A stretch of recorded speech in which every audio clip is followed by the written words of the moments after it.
The thumbnail was the final image shown on TNA Impact tonight. They showed a look vignette of AJ Styles, and then they showed that image to end it. So something's either happening at Slammiversary during the main event match between Trick Williams, Joe Hendry, and Mike Santana. He could cost Trick, or he could approach Trick after he potentially retains the title.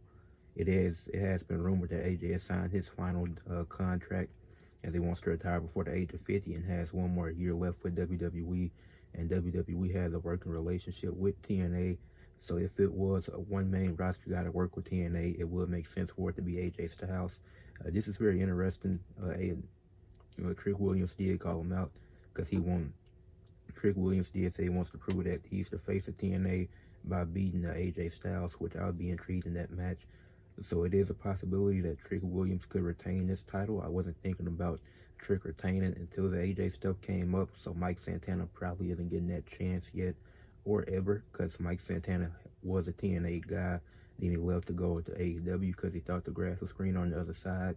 Didn't work out, so he came back. So he could be getting punished for that. Who knows? And Joe Hendry, he had a good first title reign. He don't need a second one. So Trick is able to win. And hopefully Masha Slamovich is able to win too, because that'll be fair. And I'm getting to that later in the video. But this is very interesting. Like I said, the thumbnail was the last image shown on Impact tonight. So what does that mean? I have no clue. Is he showing up at Slammiversary? Is he showing? And they showed this right before they promoted Slammiversary, so he could be showing up at Slammiversary, maybe before the match. Maybe he'll be backstage. TNA original people know that's how a lot of people got hip to AJ Styles. So it's going to be very interesting to see what they do with this. If Trick is able to retain, then that'll likely be his next opponent, which makes perfect sense. Now, if AJ win that match, they go with that. I have no idea what they would do with that. And I have no idea what the TNA locker room would look like if that was to happen. But yeah, but to get on to talk about the rest of the show. The show started with Moose and Sami Callihan having a match. This was interesting. It was kind of quick. I thought it would have been a bit longer, but it was a solid match. Moose looked good in this match. He finally won a match that didn't involve interference, so I was happy about that. But it was like Sami Callihan is still good, so I don't get why it had to be so short. And then Moose cut a promo after that, and he was like, Sunday is going to be the biggest day of Leon Slater's career, but it's just going to be another Sunday for me. Then he called Sami Callihan a fat piece of garbage and told him to get out his ring. Then he got out the ring. He walked past the system as they was coming down. So I don't think this is over. I think they're going to do something with this, because when they had the match at first, I was like, this is kind of random. But they probably going to do something with this. I don't think he's going to get involved in the feud that the system got going on now. But he could be a reason why Moose loses the X Division Championship to Leon Slater, because I do see Leon winning. I'll give one of my predictions on Saturday on my podcast. But I think Sami Callihan might play a role in that match, because the system is definitely going to get involved. That's definitely happening. That's happened with every Moose defense. I'll be surprised if it didn't. Then speaking of the system, they were supposed to have a match with Order 4, but Dark State interrupted before the match could happen, and they attacked the system as the system attacked them this past week on NXT. And then later in the show, when Matt Cordona was supposed to have his match with Jake Painter, he called out the system, and then the match got started. Him and Jake Painter, they didn't really get to do nothing. I think maybe one punch was thrown before Dark State came out there. Then Cordona's old tag team partner Brian Myers would come to his rescue. No system involved, but then the system would come down. It would be Eddie Edwards and JDC will come down with a chair and a kendo stick. And yes, this is out of order, but I'm covering the most important parts of the show, and these were two of the most important parts, because since they intertwine with each other, and they came out there to help them. So at Slammiversary, it's going to be a 4-on-4 match with the system taking on Dark State. Now, Matt Cordona still isn't signed to anybody, so is he truly team TNA, or could this be a way for him to get back into WWE? I think he's truly team TNA.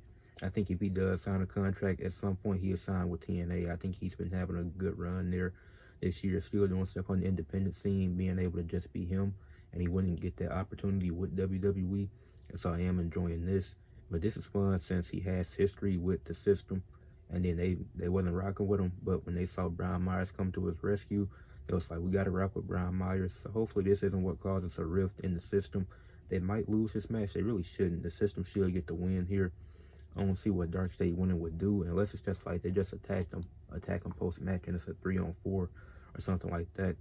But I do think that TNA needs to get some more wins under their belt in this partnership. And like I said, I had to go more than my predictions on Saturday. But this was a nice touch with Matt Cordona, Brian Myers having history with each other already. Then the system, seeing they partner go out there and them having to defend Matt Cordona, because even though he's not under contract, he still don't want to see a TNA go through this and have to deal with Dark State. So I did like that. Danny Luna, she had a promo. It was kind of weird because she had pauses in between her promo, like the lines were there, but the delivery wasn't. Before her match with Tessa Blanchard, which also had a few botches. It was a few cool spots, but it was a few botches. Like Victoria Crawford was supposed to interfere, that was botched. Tessa Blanchard cold breaker at the end, she botched that. Danny Luna had a botch in the match. It was bad.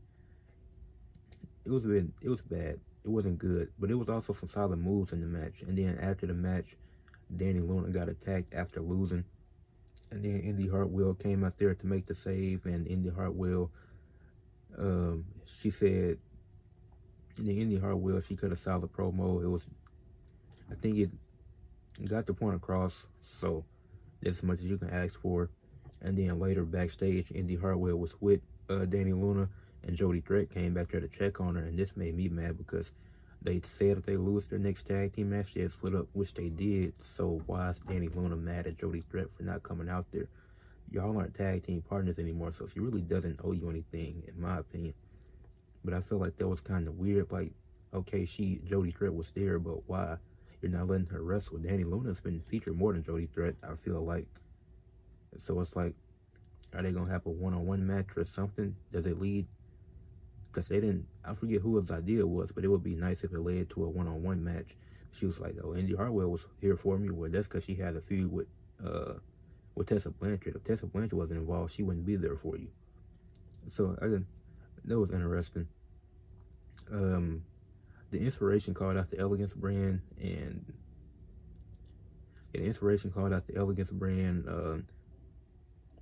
and they're looking to become 2-time tag team champions. Not much there. It was a good segment, but wasn't too much. It was short. It was like 30 seconds.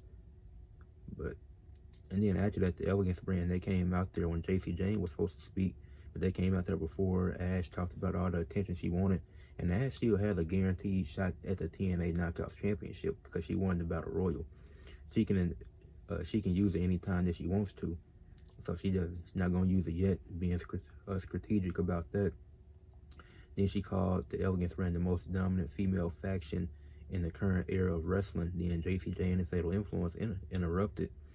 And they were like, we're the most dominant female faction of this era, which kind of have a point because the Elegance brand only have tag team gold. Fallon Henley was the women's North American champion, had a good reign, and JC Jane is currently the NXT women's champion and has been having a good reign with that. So with Fatal Influence, they won singles gold before, and I do think Fatal Influence has been better than the Elegance brand. But the Elegance brand isn't bad. They have a really cool gimmick, so I do like the Elegance brand. I like the Elegance brand more, but Fatal Influence has had the better run. So then Masha Slamovich, she came out there, shoulder bump Ash by Elegance. Like the Elegance brand decided they was gonna leave, didn't want to stay for it. So it's Masha walked to the ring, shoulder bumped her. Then she vowed that JC would have to kill her essentially to win the championship. She told her that you would have to make me stop breathing to win this title from me. So that was a good one-liner. Then the promo ends. They hold the titles. They stare at each other, and that's how it ends. The hometown man got another win against Judas Icarus. Obviously, it's Cody Deaner, but for story purposes, we're going to pretend like it's not. But the hometown man gimmick is actually very smart because Cody Deaner, he lost his job. He lost so many matches that he just had to be fired. So he reinvents himself, gets a new gimmick, comes back, and now we don't know who it is. It could be anybody. So I actually like this gimmick of him getting fired and people assuming that he came, or Eddie Edwards being mad that he came back in a different gimmick when Eddie Edwards did something similar years ago. So it actually makes a lot of sense. Judas Icarus took a loss, which I'm not surprised. was actually a solid match. The hometown man has been putting on some good matches since its arrival to TNA. I enjoyed that match. What did the Hardy Boys? Their segment was cool. Now, actually, no, the start of it I didn't enjoy, but I felt like the end of it was solid because the start was like, we might have to break up. We lose this next match, and then that's just like, so you're telling the same story as Spitfire, but you have way more history, way more chemistry, way more accomplishments than Spitfire could ever dream of.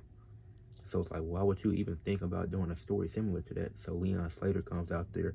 He was like, y'all can't do this. Not just me as a fan, but me knowing that y'all are one of the greatest tag teams ever. Y'all have been able to push through adversity, this and that. Like Leon Slater came out there and he was speaking facts. Then First Class interrupted and they told Leon to get out the ring. The Hardys was like, we can fight our own battles and we need you healthy so you can beat Moose on Sunday.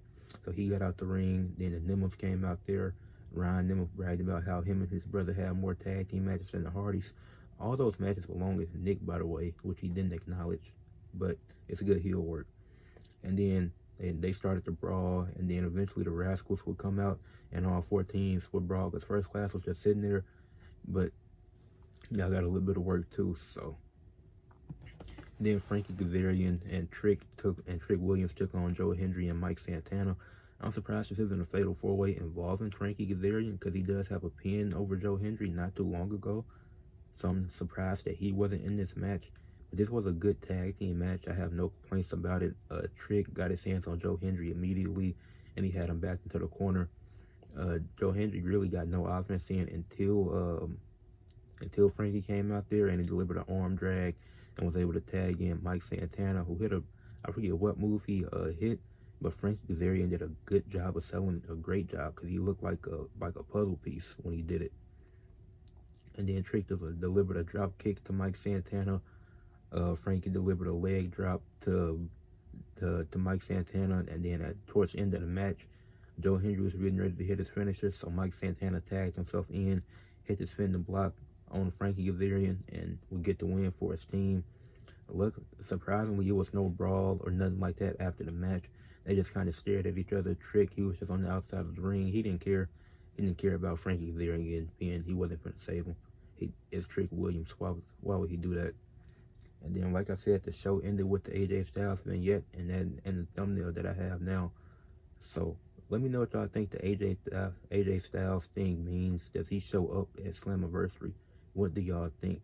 But leave a like on this video. As before that, this episode of Impact, I give it a 7.5 out of 10. It was some good matches, especially on the Go Home show for Slammiversary, which is one of their biggest events of the year. And like I said, good matches. It was some solid promos. It was really only one match, had a lot of botches, and most of the stories did progress going into Slammiversary, so I did enjoy it. I give it a 7.5 out of 10, and I love the ending, because we don't know what that can mean or what it could lead to. Leave a like on the video, subscribe to the channel, comment on the video, and share for others to see.